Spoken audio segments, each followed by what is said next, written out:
तो first unit है हमारी प्रोडक्शन प्लानिंग, जिसमें हम पढ़ेंगे extract, central demand, IFD, interfactory demand, supplementary work order demand, civil trade, इनको पढ़ेंगे।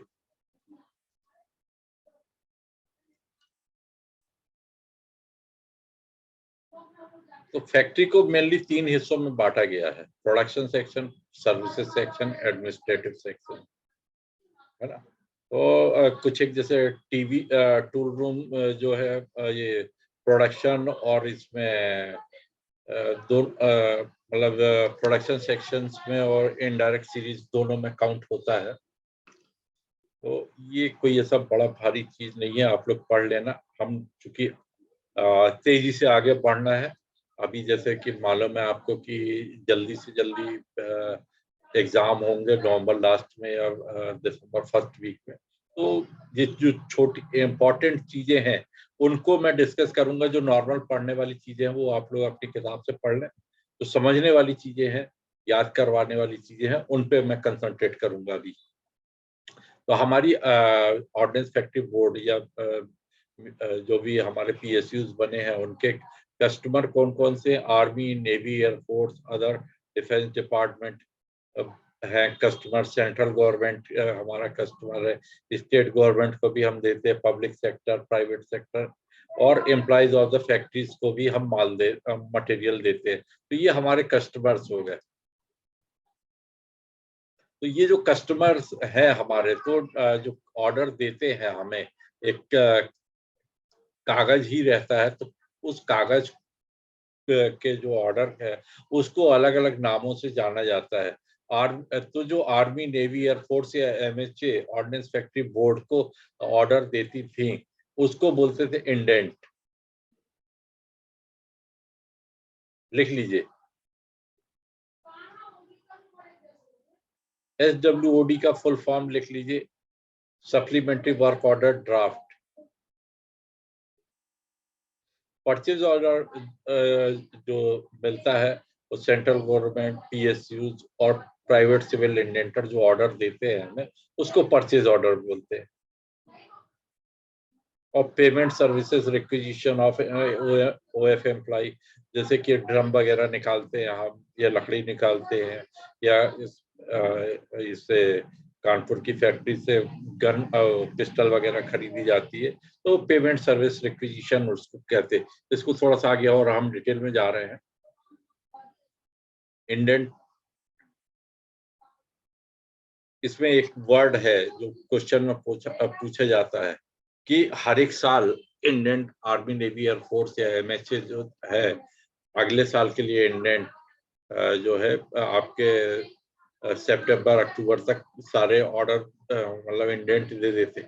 अभी इंडेंट का एक्चुअल काम बदल गया है।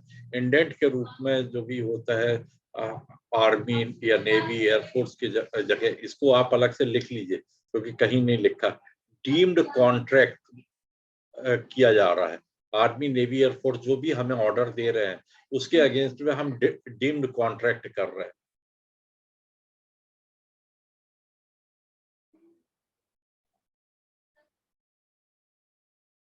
तो एक एएचएसपी का फुल फॉर्म लिख लीजिए, अथॉरिटी होल्डिंग शील्ड पर्टिकुलर्स।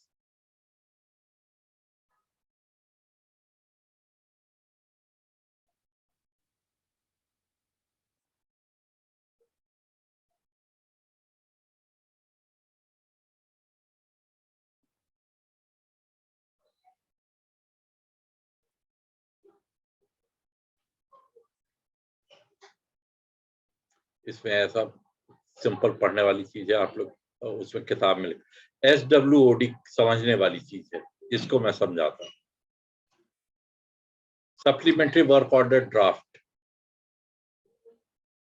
अब सप्लीमेंट्री वर्क ऑर्डर ड्राफ्ट पहले तो ये समझ लीजिए कि दो तरीके के होते हैं SWOD। तो पहला तरीका है R&D ऑर्गेनाइजेशन या प्रूफ एस्टेब्लिशमेंट, जो MOD के अंडर में काम कर रहे होते हैं। छोटी छोटी अपनी डिमांड उनकी रहती है, जैसे मान लीजिए कि आपके वो है प्रूफ रेंज वगैरह है, या SQE है, DGQA के डिपार्टमेंट है, तो वो अपनी रिक्वायरमेंट जो देते हैं वो डायरेक्टली OFB ना भेज करके डायरेक्टली फैक्ट्री में भेज देते हैं। तो इस तरीके की जो छोटी डिमांड है उसको SWOD बोला जाता है, supplementary work order draft.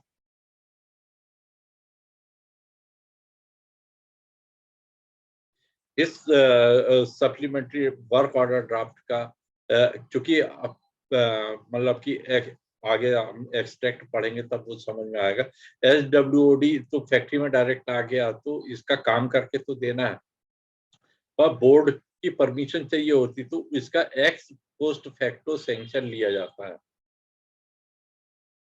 X post facto sanction of OFB।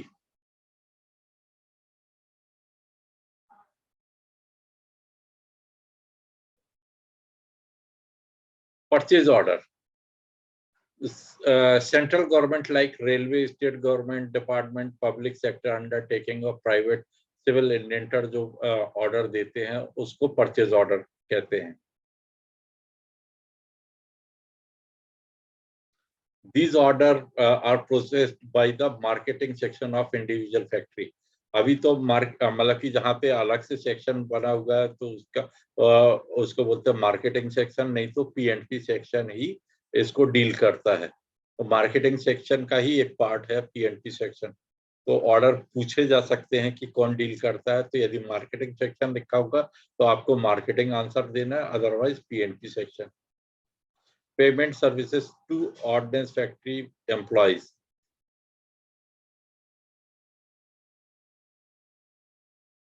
जैसा कि मैंने पहले ही बताया कि मतलब कि परचेज करते हैं हम कम रेट पे, जो भी लकड़ी है, ड्रम है या कुछ और चीजें परचेज करते, तो जो रिक्विजिशन देते हैं उसको payment services to OF employ के नाम से जाना जाता है।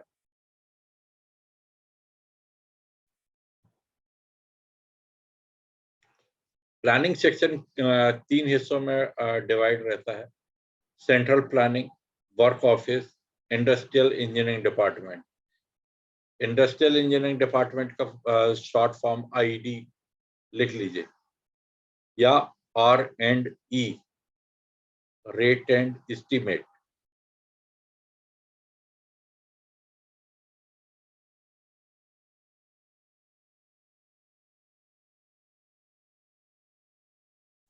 जहाँ छोटी फैक्ट्रियां होती वहां पे ये PNP सेक्शन, ये तीनों एक ही जगह पे काम करते, तो PNP सेक्शन ही इसको बोला जाता है। जहाँ बड़ी फैक्ट्रियां होती वहां पे ये अलग अलग तरीके से अलग अलग सेक्शन के रूप में काम करते हैं।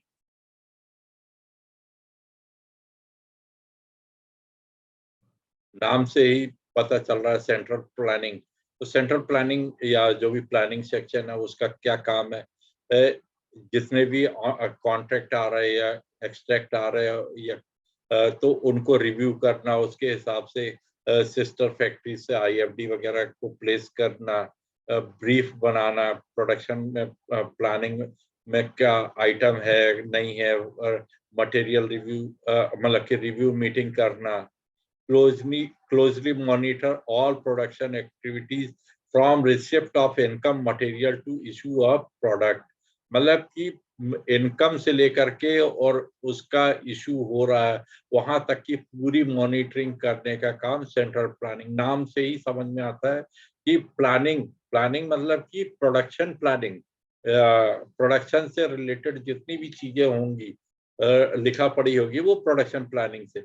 और यही ऑर्डिनेंस फैक्ट्री बोर्ड से, सिस्टर फैक्ट्री से या मिनिस्ट्री से जो भी करस्पॉन्डेंस करना है एलाइड एस्टेब्लिशमेंट वगैरह से, उनसे ये करस्पॉन्डेंस करना, लाइजनिंग करने का काम इसी सेक्शन का रहता है। वर्क ऑफिस, वर्क ऑफिस का मेनली काम होता है registration, opening of all types of order, extract वगैरह, issue and closure of warrants, main काम है issue and closure of warrants, registration of centralised DARD मतलब departmental acceptance, red demand note वगैरह को मॉनिटर करना, P issue voucher, transfer voucher, maintenance of issue record, ये सारी चीजें। पी इशू बाउचर यहाँ पे नहीं है, इसको लिख लीजिए ओ बाउचर। ओ बाउचर बनाने का काम वर्क ऑफिस का है। पी इशू बाउचर बनाने का काम स्टोर सेक्शन का। स्टोर का कौन सा section part? Store issue P voucher बनाता है।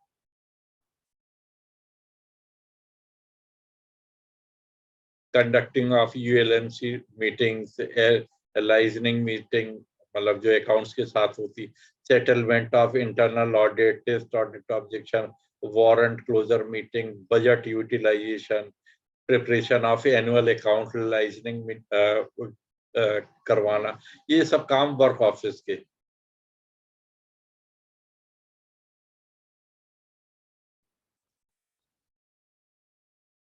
आईईडी, इंडस्ट्रियल इंजीनियरिंग डिपार्टमेंट, इसको लिख लीजिए आईईडी, या दूसरा नाम मतलब दूसरे नाम से भी जाना जाता R&E, रेट एंड एस्टीमेट।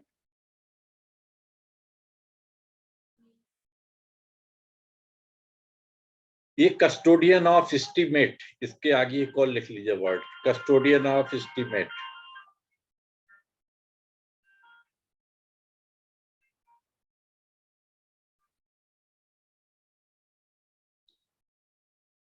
तो जब एस्टीमेट बनाते हैं तो वर्क स्टडी की जाती है, मेथड एंड टाइम। जब एस्टीमेट को पढ़ेंगे तो वहां पे हम ये पढ़ लेंगे कि किस तरीके से एस्टीमेट बनाया जाता है। तो वर्क एंड वैल्यू इंजीनियरिंग की जाती है। इसका वर्क स्टडी ये लिख दिया है मैंने, एस्टीमेट बनाने का काम। एस्टीमेट काहे के बनेंगे? प्रोडक्शन के लिए, प्रोडक्ट के जो भी बन रहा है, टूल्स बन रहा है, कन्वर्जन वगैरह हो रहा है, तो उसके लिए जितना भी एस्टीमेट, जिस भी प्रकार के एस्टीमेट सारे बन रहे हैं, वो आईडी सेक्शन के द्वारा बनेंगे।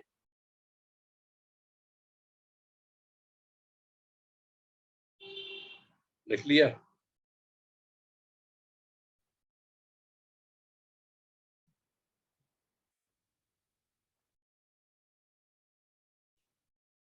कांस्टेंट वर्क स्टडी, इसमें कोई क्वेश्चन नहीं बनता है। इसमें ये आता है लाइजनिंग विथ एलएओ, या आज की डेट में finance and account, for waiting of estimate and other management report. कई तरीके की रिपोर्ट्स आईडी सेक्शन बनाता है, जो कि डिफरेंट डिपार्टमेंट या ऑर्डिनेंस फैक्ट्री बोर्ड या जो भी हेडक्वार्टर है वो मांगते हैं। तो एस्टीमेट और मैन पावर प्लानिंग वगैरह से संबंधित चीजें के रिपोर्ट्स ये ही बनाते हैं और उनको वेटिंग कराते हैं अकाउंट ऑफिस से।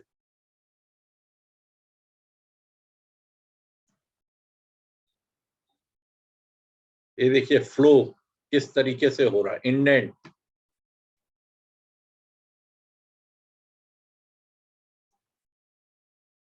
a requisition placed by Army, Navy, Air Force, etc. तो इसको बना लीजिए। कल भी कल या परसों मैंने वो चार्ट आपको जो पूरी फैक्ट्री का चार्ट दिखाया था, उसी का ये दूसरे रूप में बना हुआ है। तो इंडेंट आर्मी, नेवी, एयरफोर्स के द्वारा कहाँ प्लेस किया जाता है? On OFB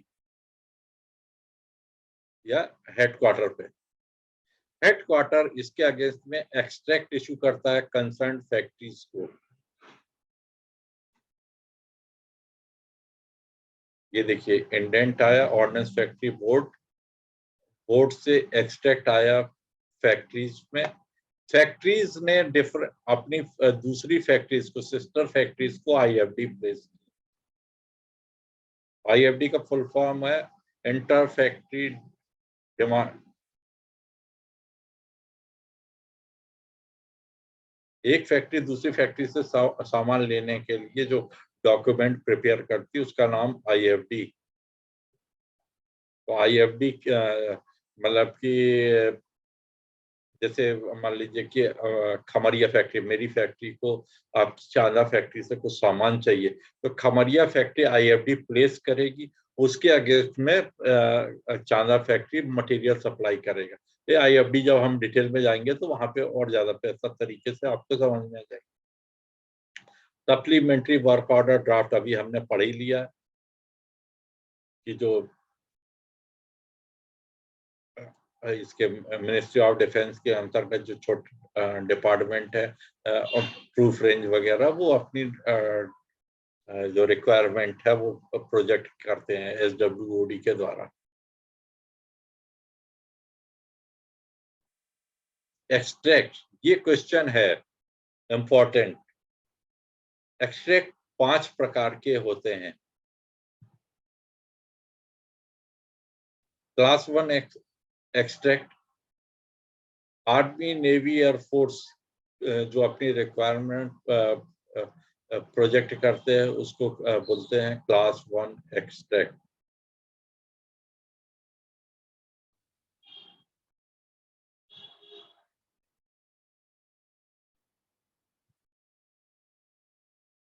class 2 extract, payment work order from state government, railway, MES के द्वारा जो मतलब कि जो ऑर्डर मिले थे उसके अगेंस्ट में बोर्ड ने एक्सट्रैक्ट इशू किया कंसर्न फैक्ट्री को, तो उसको बोलते हैं क्लास 2 एक्सट्रैक्ट। क्लास 3 एक्सट्रैक्ट है जो इंटर फैक्ट्री डिमांड, एक फैक्ट्री दूसरी फैक्ट्री को देती है जो अपनी डिमांड, उसको क्लास 3 एक्सट्रैक्ट काउंट किया जाता है, बोलते हैं। ये क्वेश्चन कई बार आया हुआ है अलग अलग सालों में कि क्लास 3 एक्सट्रैक्ट क्या है, मतलब IFD का एक्सट्रैक्ट क्या है, या IFD उधर क्लास 3 लिखा है उसमें 4 ऑप्शन दिए हुए हैं, तो इसके क्वेश्चन बहुत आए हैं क्लास 3 एक्सट्रैक्ट के। क्लास 4 एक्सट्रैक्ट SWOD के लिए, for services internal to factories other than capital services, or this is also known as supplementary work order draft.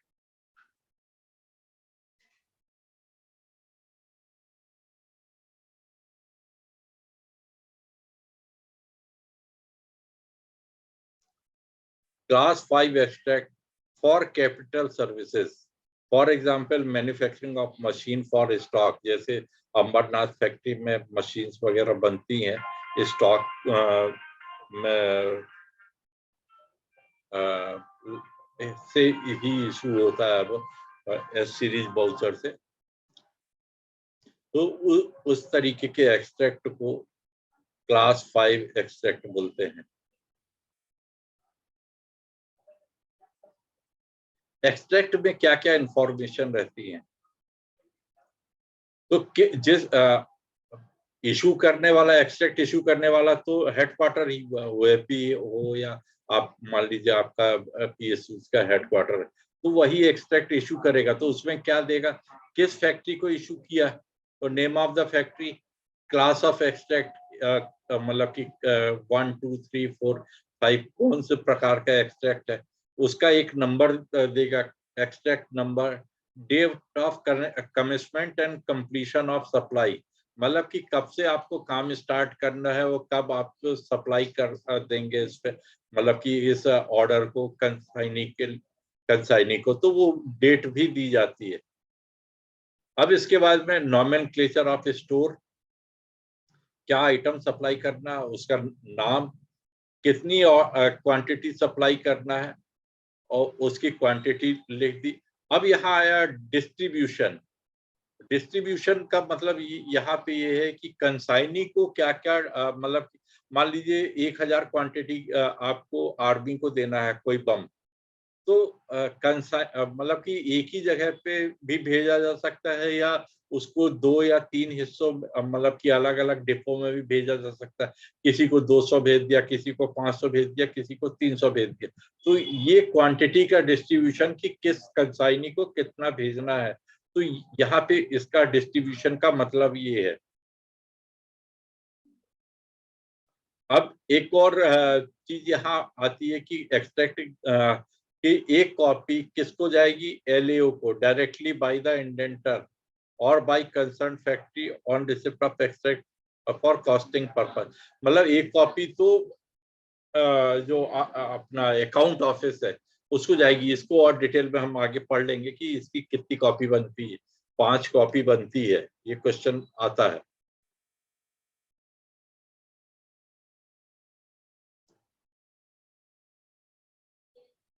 ये देख लीजिए, एक एक्सट्रैक्ट की कॉपी है from ordnance factory board to general manager ordnance factory Ambajhari. Extract number दिया है, किस date को इशू हुआ है, कॉस्ट ऑफ डेबिटेबल टू, ये दिया है कोड हेड, किस कॉस्ट मतलब कि किस कोड हेड से है। अब यहाँ पे क्लास, वहां पे जो अपन ने 1 2 3 4 5 पढ़ा, तो यहाँ पे 1 2 3 4 5 ना लिख करके डायरेक्टली क्लास लिख दिया, ओडीडी।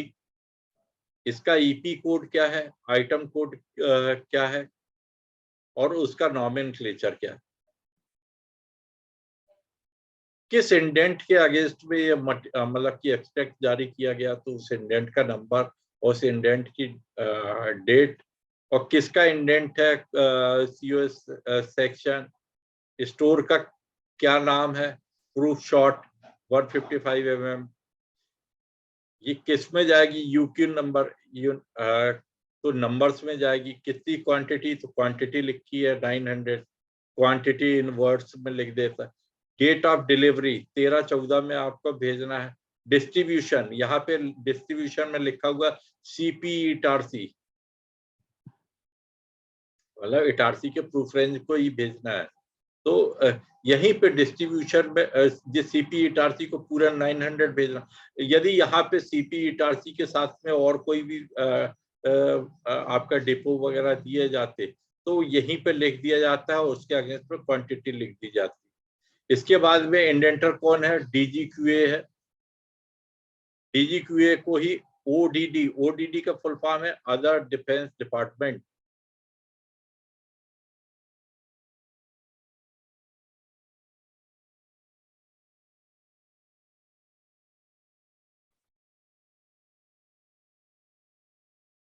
इसमें डायरेक्टर ने साइन किए हैं, नालंदा फैक्ट्री वाले देख रहे होंगे तो एमएन हल्दर जो आज जनरल मैनेजर है नालंदा फैक्ट्री के, उन्होंने साइन किया हुआ for DGS.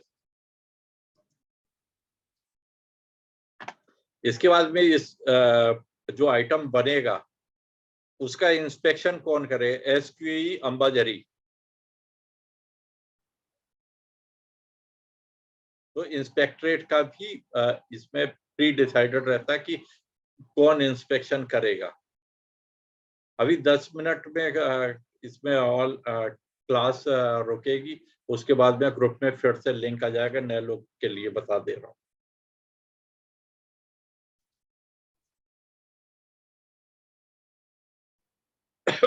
IFD, inter factory demand, demand placed by one factory on another for supply of component, costing, forging, या इसके आगे सर्विसेज वगैरह भी है, तो उसको कहते इंटर फैक्ट्री डिमांड, IFD। अधिकतर क्या होता है कि IFD फीडर फैक्ट्री उनको बोलते हैं जो माल सप्लाई करती। मान लीजिए खमरिया फैक्ट्री ही सब आर्मी को माल इश्यू करता है अधिकतर चीजों में, तो वो चांदा भंडारा से इसके कंपोनेंट वगैरह या भंडारा से प्रोपेलेंट वगैरह मंगाता है, लेता है।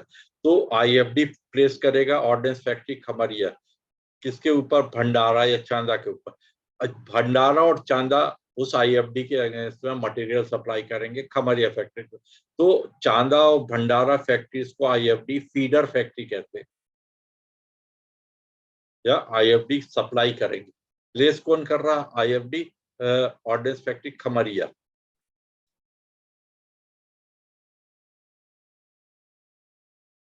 क्लास 3 एक्सट्रैक्ट है, हमने वहां पे पढ़ लिया एक्सट्रैक्ट।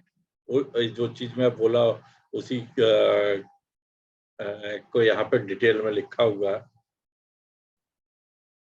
अब आया सेंट्रल डिमांड। सेंट्रल डिमांड क्या हुआ कि ऑर्डिनेंस फैक्ट्री बोर्ड ने खमरिया फैक्ट्री को मान लीजिए कोई बम बनाने का एक्सट्रैक्ट दिया, तो खमरिया फैक्ट्री अपनी प्लानिंग करेगी उस एक्सट्रैक्ट के अगेंस्ट में कि कितना मटेरियल है, कितनी मतलब कि कब हम उसका सप्लाई करेंगे, मतलब कि इसको बनाएंगे, और उसका पूरा डॉक्यूमेंटेशन करने में समय लग जाता है। और उसके बाद में फिर वो चांदा फैक्ट्री या जिससे भी मटेरियल लेना है तो उसको आईएफडी प्लेस करेगा, तो टाइम लग जाता है। तो टाइम, अब मान लीजिए कि उसकी प्लानिंग है कि एक्सट्रैक्ट आने के बाद में उसको 3 महीने 4 महीने लग गए वो आईएफडी प्लेस करने में, पर उतने दौरान तो चांदा फैक्ट्री काम रोक करके नहीं रखेगी। तो चांदा फैक्ट्री को जब यहाँ पे ऑर्डिनेंस फैक्ट्री बोर्ड ने खमरिया को एक्सट्रैक्ट दिया, उसी समय खमरिया ऑर्डिनेंस फैक्ट्री बोर्ड को मालूम है कि इस बम में लगने के लिए जो भी आइटम है, मान लीजिए प्रोपेलेंट है, भंडारा से लेना है, तो आईएफडी तो प्लेस करेगा खमरिया फैक्ट्री, पर आईएफडी 3 महीने 4 महीने बाद प्लेस कर पाएगा, और सडनली रिक्वायरमेंट आ जाएगी कि हाँ भाई हमें माल चाहिए। तो बोर्ड को ये मालूम है कि चांदा या भंडारा फैक्ट्री या माल को सप्लाई करेगी, तो वो पहले ही ऑर्डिनेंस फैक्ट्री बोर्ड चांदा और भंडारा को एक सेंट्रल डिमांड प्लेस कर देता कि आप अपना प्रोडक्शन स्टार्ट कर दीजिए। तो प्रोडक्शन स्टार्ट कर दीजिए, तो वो अपना प्रोडक्शन स्टार्ट कर देते। और जब आईएफडी खमरिया फैक्ट्री के द्वारा आई तो उसके अगेंस्ट में ये माल सप्लाई कर देती। एक्सट्रैक्ट एक प्रकार का गवर्नमेंट, अब ऑर्डिनेंस फैक्ट्री बोर्ड के द्वारा फैक्ट्रीज को दिया गया अधिकार पत्र है कि आप प्रोडक्शन स्टार्ट करें। वैसे ही सेंट्रल डिमांड एक प्रकार का ऑर्डिनेंस फैक्ट्री बोर्ड के द्वारा कंसर्न फैक्ट्रीज को फीडर आईएफडी फीडर फैक्ट्रीज को एक अधिकार पत्र है कि आप प्रोडक्शन स्टार्ट करें, प्रोडक्शन कर लीजिए। जैसे ही आईएफडी आएगी तो आप माल उनको आईएफडी के अगेंस्ट में सप्लाई कर दीजिएगा। Central demand CD.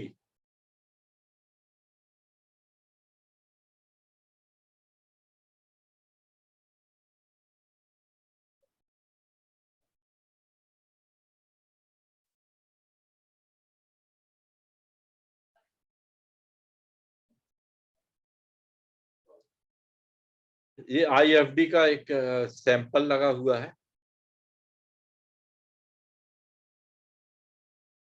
तो गन कैरेज फैक्ट्री जीसीएफ ने आईएफडी प्लेस करी है।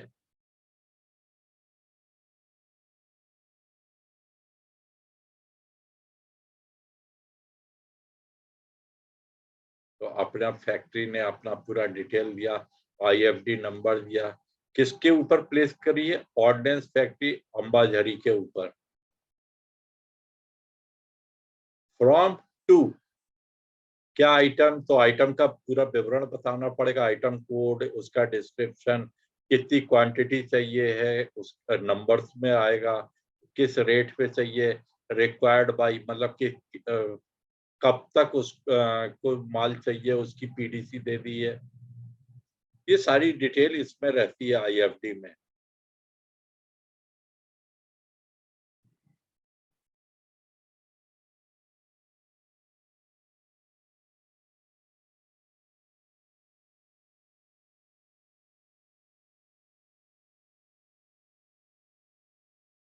एसडब्ल्यूओडी का फॉर्म नहीं समझ में आ रहा है,